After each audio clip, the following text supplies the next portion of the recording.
Another scorching, glorious day in Columbus, Ohio. Another Monday to hang back in here in the Horseshoe Lounge at Roosters. It's a fun, casual joint. This is a fun, casual chat with Justin Zwick, Nicole Cox.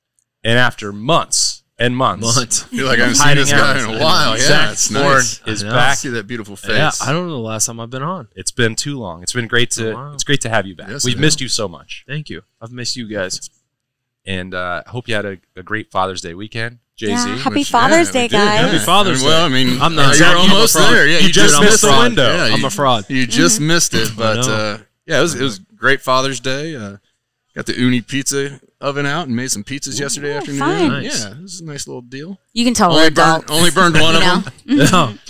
only one got crushed by the flames. Only one? Only one.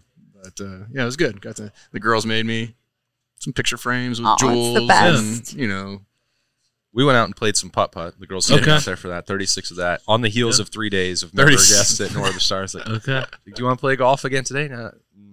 Putt-putt sounds fine. Yeah. I'm Putt-putt it is. a little exhausted. Where'd you go for that? Westerville Golf Center. Is that okay? So Yeah, got been there before. the North and South course. Yeah. I won. Big victory Yeah. for the program. Big win for the So program. it's Father's Day, opposite so- of the member guest show. Complete flip. Yeah. Okay. I needed some confidence. to You're come actually back making the putts on Sunday as opposed to before. I don't want to talk about that. Anyway, North Star, they treated us great. You had your own with Stoney, right? I did, out of Pinnacle. It was great. Great weekend. We couldn't make any putts Friday. Made a ton Saturday. Not enough. Yeah. And you are, any moment, you are going to be able to celebrate. I know, Father's Day. I know. Yeah, I have to big wait time. 365 days. It's like the day after Christmas where you're like, man, Just missed you it. gotta wait. Just You missed gotta it. wait another year. What's the vibe like? You guys nervous? Excited? I'm great. Her on the other hand, I think she's a little nervous, right? Yeah, I'm excited. Dude, this is the thing. Like, as a former athlete, it's weird because you always feel like you're in control, right? Like at some point, you go out and play the game, like I got some control. This situation, I'm like, I have zero control. So it's actually like mentally really hard for me to get ready for it. So I'm just trying to like stay relaxed, and then when time comes, time comes. I'd get You used have to any it. advice? I would just get used to that That's like- feeling. Yeah, Cole's the expert here. We're I going to know. let her give all the advice. Because the standard, I'm told, is the standard for being a parent. You just have to meet the moment. Yeah, I mean, they're going to test you forever. You'll never really have control. You just have to remember that. You can't control Well, I'm it. not even saying that. I'm saying like you go into the hospital and you're having a kid, like there's no control. Like I'm standing on the sideline. Like I'm just, at least no, when you I gotta have the get up in kid, there. when I'm parenting, like at least I'm in the action, In the hospital, when my wife's delivering a baby, I'm just standing there. I was in Yeah. the action. Were you? Oh, I had a leg. Oh, I man. was Oh, yelling at that's- her. I was yelling at her. Like, That's- come on, and she's like, "Shut up." Yeah. But I'm like getting pumped up, kind of. Like, let's like go. that. Come on. Okay. Some hands-on coaching there. 2 of them, both Yeah. times. If I did that, I might It just kind pass out. It just but- kind of. They were like, "Hey, get up here, Dad." I'm like, "Okay, am I doing this?" Yeah. It was interesting. I had a hard time dealing with the view, so. Yeah, Yeah, see, I don't know. I've if been I'm in gonna do that. surgeries before. It's not. Okay. It is, Anyway, it is what it is. well, that's a different show. That's a different conversation. Zach, it is the middle of June, where I feel like we're on the downslope. We're gaining momentum towards the season, but we haven't talked with you about just what you make from a big picture perspective of the way Ryan Day is running this offseason, roster construction. If you look at it, just what do you think about the current state of the Buckeyes and the way they've sort of adapted to this new world? I mean, I love it. Obviously, from the moves they made in the offseason with the transfer portal, you've seen the momentum that they've carried on from spring football. The other thing that I love is I almost feel like the past couple years, with the way the season has ended, Ryan has put in so much effort to be hands-on with the team and try to like almost control every little aspect. I think this. I think Ryan's the best coach in college football. But at the same time, this year's a little bit different. I think he's taken the approach of, I'm the head coach at Ohio State. I'm the CFO. Now you're giving Mickey Marotti, Schleggs is in the weight room, right? You're giving some of these coaches a more hands-on approach to say, hey, listen, you guys are the specialists when it comes to teaching toughness, of getting these guys in shape. You guys do what you want to do. Tell me how I can support. And so I think you're getting a little bit of a different vibe this year from Ryan Day in the way that the program's kind of unfolding through the summer than we've seen the last 3 years. Yeah, and I think college football in itself has just changed, and it's making those guys at the top kind of reevaluate how they oversee their programs or where they're putting their time into, or maybe saying, all right, I'm going to step back. I'm going to trust these guys a little bit more, because you always want, when you're the head coach, it all falls on you. So you want to make sure your hands are in everything. But in this day and age where he has so much other stuff he has to worry about now. Yeah. And then he brought in Chip Kelly, somebody that he trusts and knows and has been a head coach. And all right, we're going to let you do this. I'm going to step in where I want to, and I'm going to kind of pick and choose when I want to, put myself into the offense or, my ideas or this or that. But Chip, I trust you, and we're going to go, and I'm going to focus more on doing all this big picture type thing. Mm-hmm. And it's got to be a huge change. That's why I think you see a lot of the older coaches getting out of college football, the Nick Sabans of the world. Like, I don't want to change. I don't want to run my program that way. I'm used to doing it for 20 plus years this way. I'm not going to change. And I think Ryan's done a great job of embracing the change of college football and what he needs to do to better this program. And what a trajectory we are on. I mean, and we're talking just the commits too. I mean, coming out of, the Missouri game. All right, we started coming this way, and it's just continued to go. We're shooting towards the moon right now. Here's another really different vibe, and maybe I'm so far off from this, but I kind of feel like it's been going this way, is that during the summertime, I love summer. And when we played, there was so much kind of player ownership, player management when we played. And I remember I loved the summer because that's when we got really close. You don't have school to go to. I remember we'd work out, all during the week, and then, dude, you're putting back beers, you're golfing, you're meeting up at the pools, and like you're having fun. I remember my senior year, we used to throw a cookout like every Saturday, right? And we'd have like 30, 40 guys over and have a cookout. But I feel like the past couple years, after spring ball ends, players have kind of vanished, right? Like you don't really see them. It seems like they're off doing their own things. I know the internship programs have been big. Mm-hmm. But weirdly, this summer, more than others recently, I feel like guys are around more. I feel like you see guys interacting at the facility more. I think you just feel like guys are kind of taking more ownership and management of themselves this year more than you have the past couple years. It reminds me back of when I played, and that's like, you like to see that because it has more of a relaxed vibe. Guys are feeling comfortable with that. They want to be at the facility where, the past couple of years, things have been tense around the facility. A big part of that, I think, is that the golf bug has spread through this current iteration of the Ohio State roster. They are competing together and spending a lot of time at the course, Zach, but that's not the entirety of that group. I think if you're going 1 through 85, what you're talking about has been very noticeable this month. And sometimes people get annoyed at the focus on the brotherhood or how close or not close this Ohio State team is, but you'd notice, especially during recruiting camp season. So this month there's been, 4 of those days already. There's 7-on-7 stuff. This team is like almost to a man, just won't leave the Woody. Yeah. And we've picked up on that, and we've talked with some players about that. So, they're serious about their business for one, but they really are close and enjoy just hanging out in those situations. What does that mean in August and September? I don't know. It's better than not having that. You just see these guys where they're living in the Woody, and there were some drills about a week ago during one of the camp sessions. It's one-on-one offensive line and defensive line, and pretty much the entire current roster of Ohio State offensive linemen are out there, talking trash with Tyleik Williams and Hero Kanu and JT Tuimoloau, Jack Sawyer. Like, they're all out there.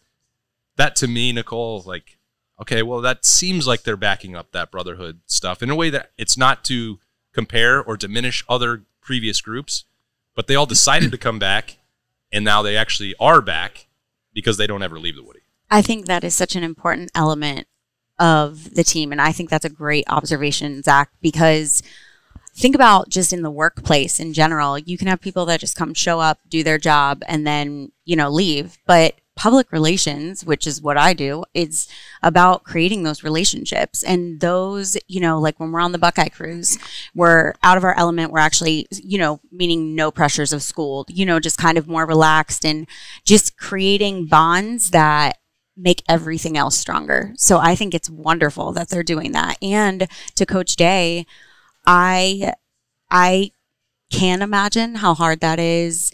Maybe because I like to control things. You don't say. Yeah. And not because I don't trust other people. You just feel responsible, and you want to make sure you are, a part of every piece of that. Because if it does fall apart, it's on you, So I love seeing it is very difficult to put all that trust into people. And I love that he's embracing that, because it's only going to make the team better, because the other coaches are going to feel more confident knowing they have coaches' trust. They're not going to want to disappoint him. And someone can't be 100% at every single job, so you've got to put yourself where you can be absolutely 100% at what you're focused on. So I think that's great. I love hearing this. It did seem like Ryan Day had a hard time, sort of like you, embracing the delegation of responsibilities elsewhere. And I think that's where Chip Kelly, if you look over the last 4.5 months, I think that's where you notice some of those change, because Ryan Day can trust. Chip Kelly is not just his mentor, not just someone he's known since he was a kid, but has also been a NFL head coach and a college football coach at the highest level. Like, there's not something he can ask Chip Kelly that he needs to do that he hasn't done before. I completely agree with you. I mean, he's just coming from running a UCLA football program, right? It's not like he was out, running a D3 school or something like that. But I also think you have pretty much, relatively speaking, the same defensive coaching staff as you did last year. Mm-hmm. And I think after last year's performance, Ryan has a bunch of confidence in that side of the football. So now when you have confidence on defense, you've got confidence in the offense with Chip Kelly, a great friend of his, running that. Ryan's able to be that CFO that he has so many times quoted himself saying that he needs to be, but has always gotten caught being in the weeds of being on the front line, because when it came down to it, he didn't trust anyone to do what he wanted to do. And I think he likes it. I think too, and sure. I'm throwing that out there, and sorry, I didn't mean to interrupt, Justin, but I think too, I don't look at people that have trouble delegating as a bad thing. I think they just care so much, and it's so hard to let go of doing something you're passionate about, And so I think that's part of it too. And for him to be able to do that, to know what's best for the team, I think that's very admirable. Yeah, I think it helps quite a bit. I mean, you talked about the guys being there and maybe how it's changed over the last, or this year is different than prior to, but you think of all the older guys we have coming back, the veterans coming back, the guys who decided, hey, we want to come and finish this thing the right way. That's got to make, as a coach, you feel a little bit better. Hey, I know I got a veteran group out here leading these guys. Look how much they're in the woody. I mean, they're setting the example to the younger guys, saying, we came back to finish some business, and we're going to bring you guys along, and we're going to make sure everybody's doing everything that we can. And you see the guys in the woody a little bit more maybe than what they had in the past. And then on Ryan's side, I'm going to give up some of this, but I know I had a top 5 defense last year. I know all those guys are coming back. We have the same coaches for the most part. Okay, and I got Chip Kelly on this side. So, I mean, it probably allows him to relax just a little bit more, knowing we got a really solid defense.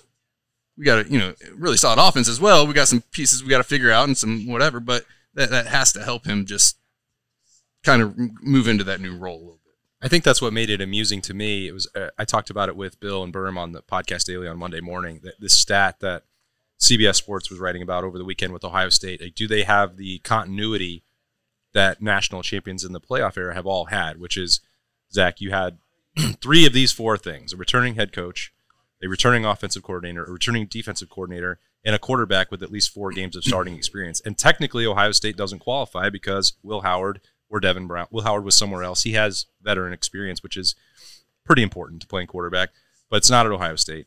And then Chip Kelly is a new offensive coordinator. So every team going back to 2014 with Ohio State in the playoff era has had 3 of those 4 things. It's like, well, Ohio State would be an outlier, but the head coach is the same and the defensive coordinator is obviously the same. And really, you're talking about a change of a position from effectively Corey Dennis to Chip Kelly, and then that seems like a no-brainer. You're going to check that box that Ohio State has improved, and then it comes down to, what do you get out of Will Howard compared to what you had from Kyle McCord a year ago, or Devin Brown compared to what Devin Brown gave a year ago. So it's like, okay, I guess statistically that would be new. Yeah, but are you saying there's a quarterback controversy going into fall camp already? I want to pay. No, we don't have a starter, Zach. So there's always a controversy when you don't have a starter. Okay. It's not named. I don't believe that. I just want to pay the proper deference and respect to a very good spring that Devin Brown had. You and I haven't talked about it since camp wrapped. We were hoping to see maybe more of both of those guys on April 15th, 2.5 months ago now at this point. But I think Will Howard will be the starting quarterback, but I also think Devin Brown is a better version of himself than he was in December or last August, in that there's no publicly designated starting quarterback. Well, I just think you saw Devin Brown take a next step because of the coach in his room, right? Mm-hmm. He has Chip Kelly now, who compared to Corey Dennis, I just think he's grown so much that you've seen. But I also think that goes back to the boxes you're checking. Will Howard started a lot of football. He's played in a lot of big-time football games. He's played in a Big 12 championship. He's went on the road to Texas. He's played some massive football games for a top 25 Kansas State team. So I think, you can't take that away from him, even though he hasn't, lined up in the scarlet and gray and ran out in the horseshoe or, went to Happy Valley or places like that. Yeah. You can't take away that he's already played a lot of meaningful football, and that, especially in the quarterback position, I mean, that's huge. Yeah. Like, I hate to say, and not that I don't think Devin Brown's a good football player, but you saw Devin Brown line up in the Cotton Bowl against Missouri, and it's kind of like, oh, his eyes are a little bit bigger, right? Mm-hmm. When you have someone who's been there when the bullets are flying and knows how to do different checks when the crowd is screaming and guys can't hear one another, there's a maturity that quarterbacks get upon themselves once they go through those things. That's why you hardly ever see any true freshman quarterbacks starting in college football. 100%. And I think that's a huge advantage for him. I mean, you go back to, just talking about how that experience helps. I mean, maybe you have a bad play interception. A guy who's been playing for 4 years already in college is, all right, they got me on this one. They're going to go back and figure out what happened, what I saw or what I didn't see. It won't be the first interception. It's 100%, and it's not going to be the first time he had to go back out and do something after that. So there's not a lot of firsts other than going to places he's never played before. But you're still on a 100-yard football field, and you still got to make the checks and figure all that stuff out. So I think I don't want to say that the venues will. I don't think they'll be too big for him. He's been in some big games. He's got a lot of experience. I think you have to kind of start there with him to start the year. I know Devin Brown did look great in spring. A new coach, new fire. I mean, we know the kid's not going to give up. We saw the tweets last year.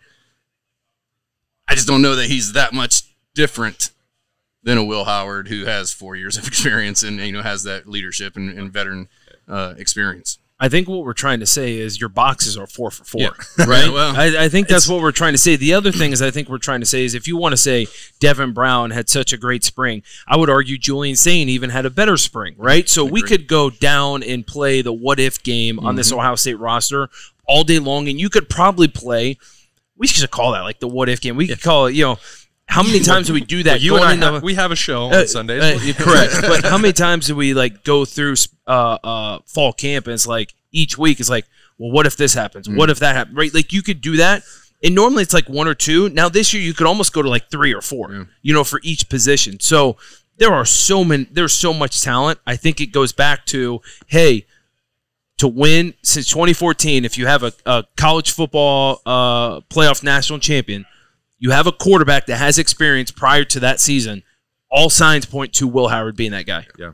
I almost feel like Chip Kelly should count as someone who's been. 100% he counts. Yes. Anyway, but Ryan Day managing that time. We talked about it a couple weeks ago after he came in, gave us some time in the Horseshoe Lounge. Nicole, you got this week. He has the Roosters coaches golf outing that he'll be at, and then Friday night you also have the lift. So more things where he is involved in the summer with some appearances.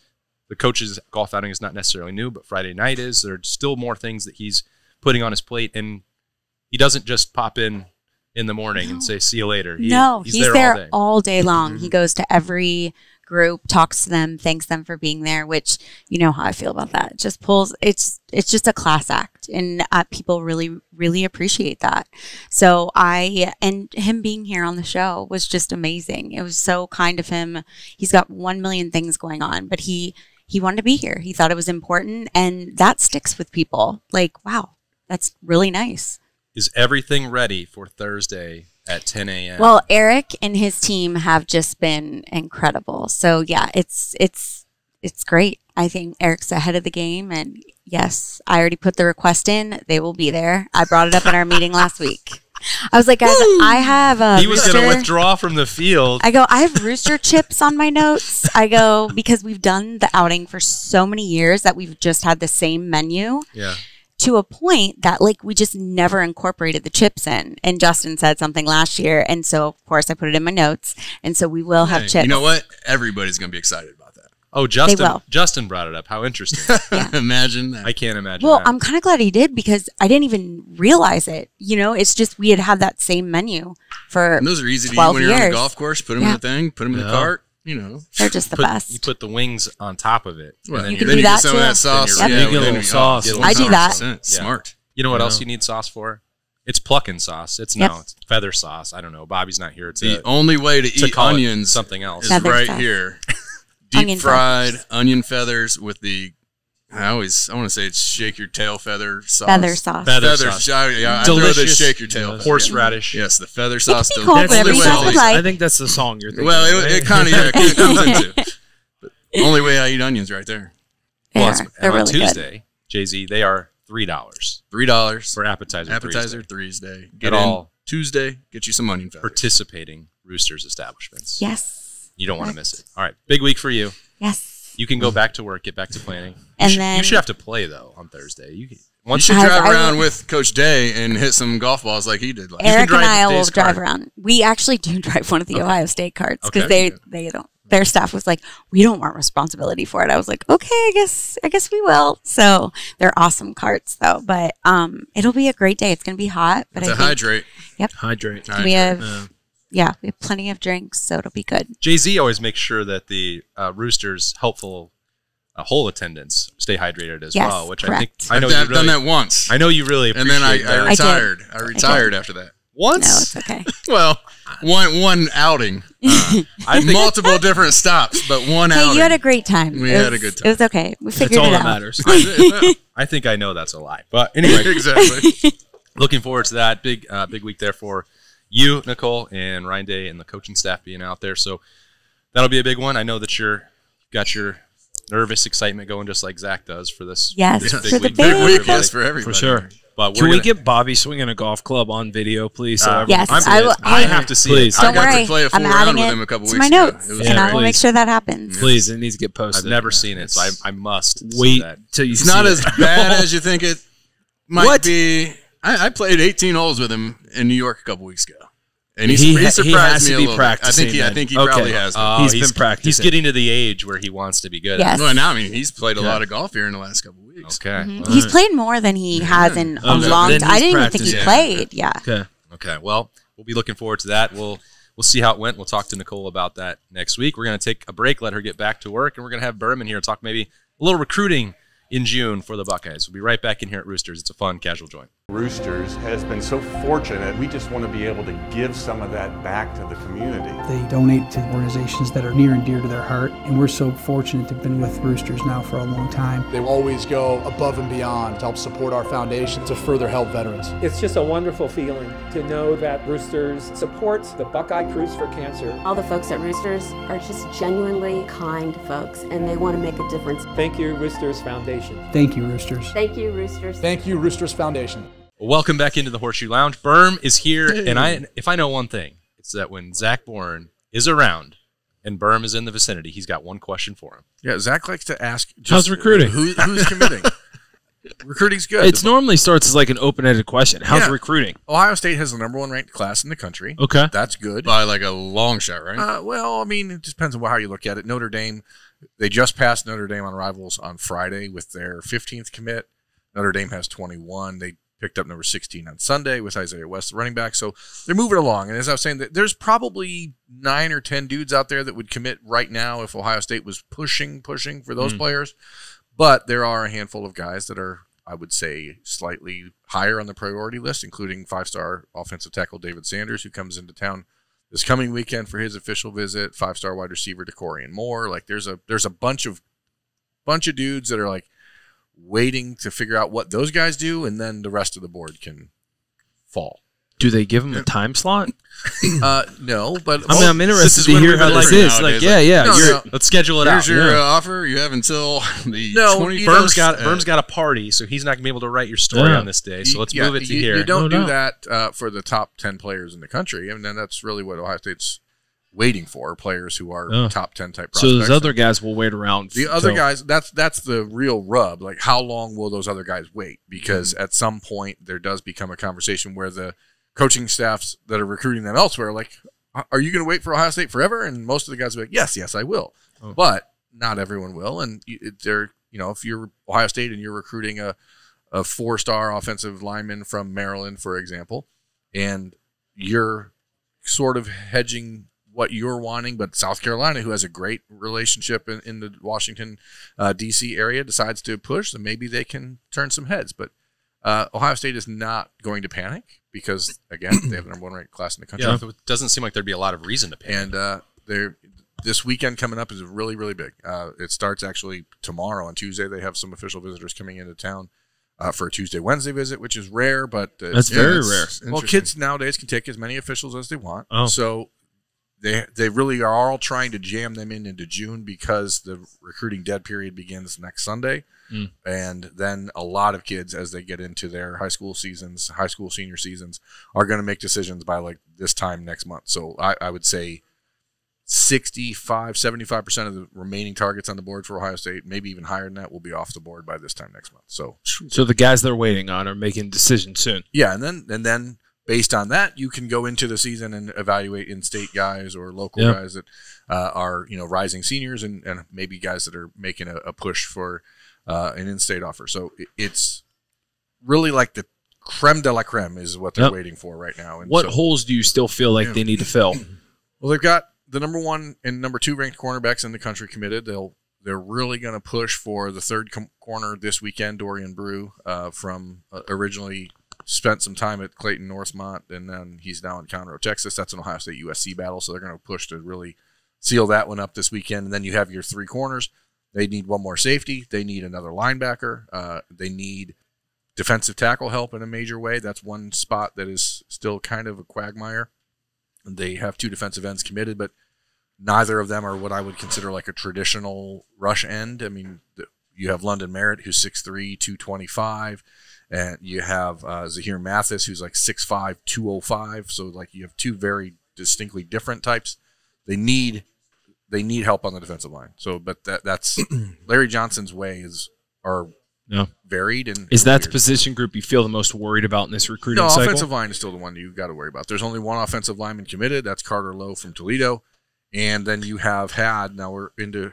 If you had a genie ball, though, how many guys you think they take on? They need 5 on the offensive line. And they've had, 6, 7 different offensive linemen visit in the first 3 weekends, and none of them have committed. And one of them, Jackson Lloyd from California, is very likely to commit to Alabama, where he just spent the weekend. So you're starting to lose some of the steam. One of the guys, Henry Fanuku from Texas, was like a developmental guy, and he went and committed in Missouri without really telling anyone and surprised people. So that list where you felt confident heading into the month of June is now starting to get a little bit shaky. What do you think the reasoning behind that is? Because I feel like, you just said the number 1, number 2 DB. I feel like we're getting almost anybody that we kind of want. Offensive linemen are different cats, man. They like their homebodies. You guys know the offensive linemen are the biggest, smartest guys, but a lot of times they're also the most reclusive. A lot of times they're the guys that are, they're very close to mom or dad. Yeah. They like to stay home, and the Midwest still does not develop them at a great rate. So it's not a long shot or an overstatement to say that the visit for David Sanders this coming weekend, the number 1 ranked in some players' mind, or some people's minds, the number 1 player in the country, number 1 offensive line prospect without a doubt. Like, you're talking as close to a Paris Johnson type as you get, right? Like this, like there's sure things very rarely on the offensive line, and he feels pretty close to a sure thing. So it's Ohio State, it's Tennessee, it's Georgia, it's Clemson. I think it's probably Ohio State and Tennessee, but Ohio State gets the last shot. You talk to these. Do you think these offensive linemen at all talk to each other? Like, hey, say we get this big guy this weekend, hey, I'm going to commit to Ohio State. Is that a snowball effect for other offensive linemen? Like sometimes like a quarterback, hey, I'll call the receivers, or I'll do this, or I'll do that. Does it work that way? I mean, from what you talking with these guys? Ohio State has, I think, the third most offensive linemen in the NFL right now, I think, with 13 guys in the NFL. But there's still like this bizarre perception that they don't develop at the position, which I don't know where that comes from. I think what you need, the reason that you could have a snowball effect is because if the number one ranked player in the country is an offensive lineman and he picks Ohio State, I think it allows other guys to be like, wait a second, if he's trusting them, I can trust them. And maybe you're hearing a lot. I mean, Michigan's really done a great job with the offensive linemen in the last few years, like perceptually, but I don't know that it's actually true. Like they just brought in a bunch of transfers who were there in their fifth year. And they had a bunch of older dudes who right. So that means something. That's not really developing them. That's just finishing them. That's like a finishing school. So starting these guys early and, you look at DeJuan Jones, that's development. Like a guy that nobody thought of as an NFL baller offensive lineman, by the way, in the league. And that's what I was thinking about this sales pitch is they could do either one they wanted. You say, well, here's a generational number one offensive lineman tackle, and he goes and becomes the first-round pick under Ohio State's watch. That worked. And at the exact same time, you had DeJuan Jones being like a long-term development plan who got rapidly ahead of pace there and then wound up being a good NFL player with no real recruiting profile either. Like either one Ohio State wants to use, they have recent examples of that. I wouldn't say he's ahead of pace. So Orlando's maybe the best offensive lineman of all time. Oh, yeah. Good one. Yeah. Okay. That's a dad joke I didn't for even you. go there, but listen, I'm trying to get you ready. Listen, Berm. I had a next question because I'm on to like you gave me a prediction a couple weeks ago. I'm not going to say what it is out loud, but if it was a couple weeks ago, what it was? Let me just look for a text message. You gave me a big prediction, a really big one. And then you just said there's like 10 dudes that they're waiting on. So I want a prediction on camera of those 10 guys. How many do you think end up at Ohio State? These have been going really well for Berm, too, and we force him to still throw numbers out there. Yeah, has to do with the quarterback position. Oh, that I said that Tavian St. Clair might be the best Ohio State quarterback prospect. I mean, we talked about it on the show before. Oh, okay. You said best prospect maybe ever. He's close. I mean, prospect. That's a massive prediction. The only guy I've said it on this show. The only guy I would take as a prospect over Tavian St. Clair would be Justin Fields because Justin's athleticism is so next level. So you would have taken right. You talked about you got to think just over the past. But I mean, prospect. Quinn Ewers was just as a quarterback. Like, prospect's a quarterback. So I was going to say it's funny you brought that up because the last 24 years, right, since 2000 from that standpoint, Justin Fields, Quinn Ewers, Terrell Pryor, Braxton Miller, those are some big prospects that were from the quarterback. Can throw the football, and he's also 6'4", 230 pounds. Like if you just stack them up, Quinn Ewers, right? Obviously, an extremely great thrower of the arm ball. talent, yeah, great arm talent. Tavian has arm talent. Tavian has size. Tavian has athleticism. Like Braxton Miller, one of the best athletes I've ever seen, especially covering Ohio State. Probably the best athlete I've ever seen covering Ohio State. Was not an exceptional passer of football. Did not have the arm talent. Terrell Pryor, same thing. Did not possess like the natural arm talent that Tavian St. Clair does. Justin Fields is the only one. C.J. Stroud maybe superior. Oh yeah, I didn't even bring up Stroud. Superior arm turned out to be pretty good there too. Superior arm talent. But there were question marks about competition. There were question marks about athleticism. Mm-hmm. That he's answered a lot of those since. But as a prospect, Tavian has checked every box along the way. Zach, okay. It goes back to my question. I want him to real quick. Hold that thought. Yeah, put it in there. So how many? You don't have to give us names. Just you said 10. How many? I think 4, 5, by the 4th 6, of July. 7. Let's give him 2 weeks. How many more they add by the 4th of July? No. How many more of that 10 group? You said there's 10 guys that they really want. I mean, that's just a ballpark number. I'm not saying. I mean, what's your gut tell you? I think that I believe Ohio State will end up winning the David Sanders recruitment. I think that's one that they'll win. I think that they will win the Justin Hill. Justin Hill is a linebacker / edge from Cincinnati who's down to basically Ohio State, Oregon, Alabama.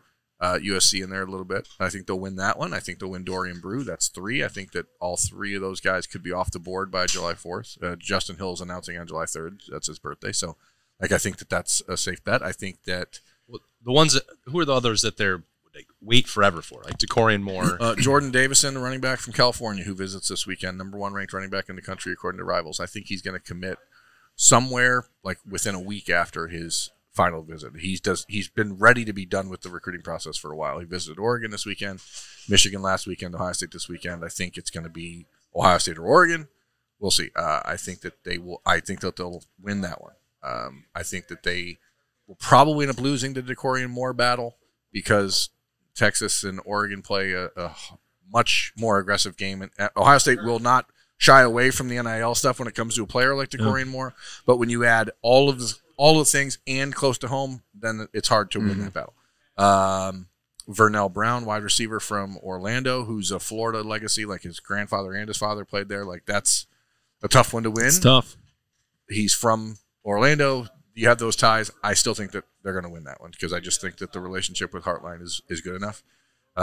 Brody Lennon, who is in-state offensive or a tight end who was offered last Thursday. He just camped and was offered. He'll be the second tight end in the class, and I would be surprised if that doesn't happen by this time next week. David Sanders, as I said, I think they'll get. JC's keeping track. I think I may have lost one or two in there. I still believe Ohio State will end up offering Jake Cook, a Westerville North offensive lineman who camped twice in the last 2 weeks. He's committed to Louisville. I think he'll be in the class by July 4th is probably as well. Then you get weird on the defensive line. Like that's really the spot. Riley Pettijohn, the linebacker from Texas, who I think will end up committing probably somewhere in the next couple weeks as well. Ohio State, Texas, Texas A&M. Texas folks who have all been like, oh, he's going to Texas, and then he just finished his official visit to Austin this weekend, and all of a sudden they're like, well, we actually worry about Texas A&M, and they're worrying about the wrong school because they should be worrying about Ohio State. Ooh, spicy. Okay, so I think the Buckeyes we're under the radar there. I think that's an upset James Laurinaitis is going to pull off. I think they're going to win that one. And then defensive tackle is just chaos. Up in the air. You just don't know. Because the player that's the most important is Jakeem Stewart, who's a 2026 prospect who will end up reclassifying to 2025 probably in like November. And then he'll take a rush of official visits, and that's going to be Ohio State or LSU or maybe USC. So that's like everything kind of revolves around him. So they're not being uber aggressive with defensive tackles. Do you think he elsewhere. reclassifies? I would be willing to put a wager on it. Why does everyone want to reclassify? I don't understand that. Because the faster you get can that start money making first, money, yeah. the better. And he's 6'6" and 285. Is he ready? You can't put a price on your senior year. Is he ready? Is he ready? No. But is he close to ready? No. But does it matter? No. He's 6'6". He's 280, 285 pounds. Yeah, but see that's the issue. Then he'll maybe see the field as a sophomore, which would be his true freshman year. He'll play as a freshman. Like he's that. I mean, it's Sonny Styles type of like. How much better are you getting? I hate to say it. I love Sonny. Sonny's a Pickering Central guy. He should have. Look where Sonny's at right now, going into his junior year. Yeah, he should have stayed. He should have stayed. No one should reclassify. And it's a dumb decision. That's a dude from my backyard that I would go to battle for at all times. The rationale for Sonny, and I think it's similar for Jakeem Stewart and his camp, is that how much better are you going to get in high school? Like when you have these natural gifts. Just start the clock because you're going to. But sometimes it's not all about physical tools. Yeah. A lot of times it's mental tools, right? And I don't think they have. But that's the argument they're making. That's the reason that they make this decision. But I don't think mentally Sonny was ready. You're the top dog physically, and then you get smacked in the mouth at first practice in college. It rings a little bit different, and if you're not mentally tough enough to get over that and say, "Okay, hey, I got a little blood on my lip. Now, Here we go. Here we go." You're gonna struggle. Sorry, I cut you off. You're preaching to the choir. I mean, you're preaching to the choir. I completely agree with you. Yeah. It's just we don't make these decisions. I get it. You're also sacrificing a year of competitive reps that for sure can't make back up. For sure. Anyway, I was just going to say, Zach, you have some insight to the way that process works and all the conversations that are ongoing, and you've seen some of the shift over time with the way that Mark Pantoni and Ryan Day set up the calendar for the year and all these visits in June. Like, what do you make of the way they are approaching business in this era? You want to know something? I think with how out of control, and Berm, this isn't to rain on your parade because I know this is your specialty, but for how out of control recruiting, NIL, all of this stuff is, I think the smartest thing you can do from a program standpoint is exactly what Ohio State's doing and say, we're going to bombard the month of June. That's it. We're going to try and bring as many people in here and to create as much momentum around the month of June before, as you said, it started this off, it kind of steamrolling into the season. I think it's the best idea. Plus, you've got the period in July, that's the dead period of recruiting, and you create a whole bunch of hype, then guess what? You cut off all communication from these kids in July, and those kids are like, what are they going to do?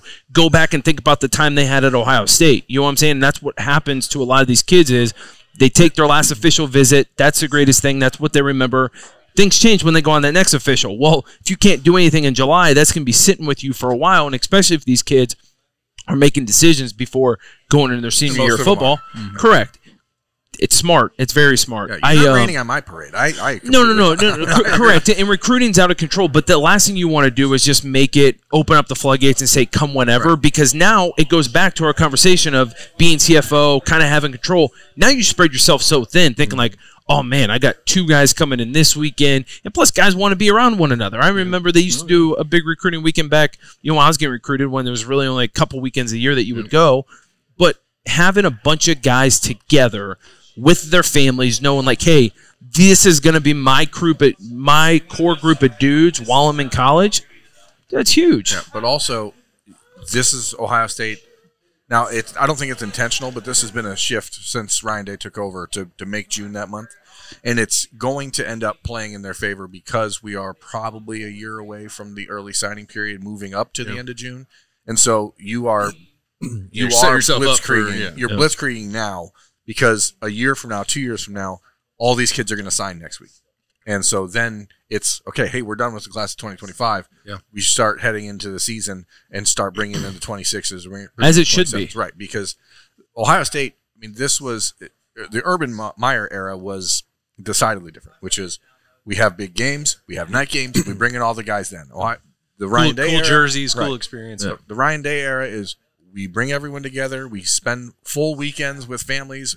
Ryan Day's wife is there, Brian Hartline's wife is there, the kids are there. Like, it is a much different design, and it pays off, but there are still, especially now when you have NIL thrown into the mix, like there are conversations that are just awkward. There are times when, you're going to have recruits and their families come into town and be like, well, we were at FU State last weekend, and they offered us $750,000 in 2 cars. And it's like, okay, that's not true, because I know the guy at FU State, and he said that's not true.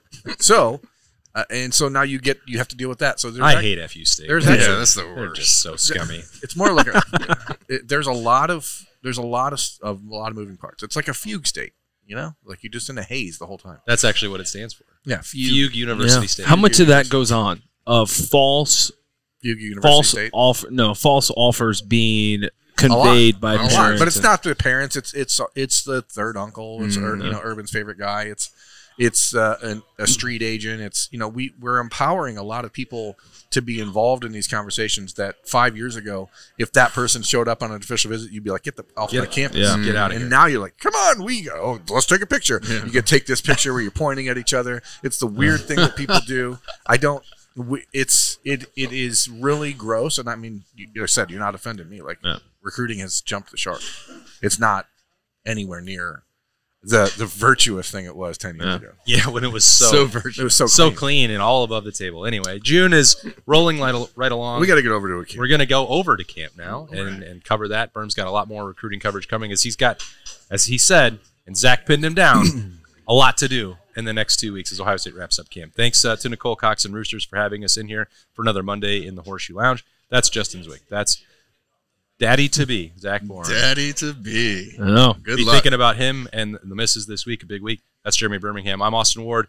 Thanks again for joining us. We'll see you again next time at Roosters. It's a fun, casual joint.